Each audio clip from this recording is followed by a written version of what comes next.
Dans le cadre de la crise anglophone à la prison centrale de Kondengui à Yaoundé, les manifestants ont envahi un poste de gendarmerie ce matin.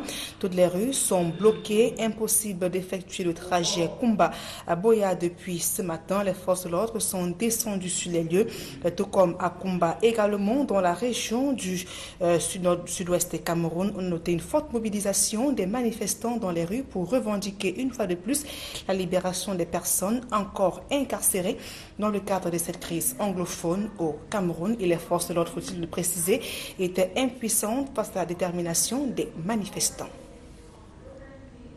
Ambiance similaire à Bamenda dans la région du nord-ouest Cameroun. Malgré l'interdiction de manifestations publiques, les manifestants sont descendus ce matin en grand nombre dans les rues de Bamenda pour exiger, tout comme ceux de Kumba ainsi que des Kona, la libération des personnes encore incarcérées dans le cadre de cette crise anglophone au Cameroun. Il faut préciser que du côté de Bamenda, ces manifestations surviennent au lendemain de l'explosion d'une bombe artisanale qui a grièvement blessé 3 policiers. La ville de Bamenda est désormais sous couvre-feu de 5h à 22h et ce jusqu'au 3 octobre 2017. C'est une décision donc prise par les responsables après l'attentat survenu hier.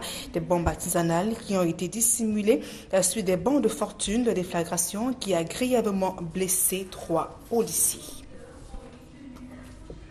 Et suite à les attaques dans la ville de Bamenda, le gouvernement a réagi par la voix de son porte-parole, Issa Chirouma Bakari, a procédé hier face à la presse d'abord au rappel des faits avant de lever le voile sur l'identité des personnes blessées. Nous écoutons le ministre de la Communication.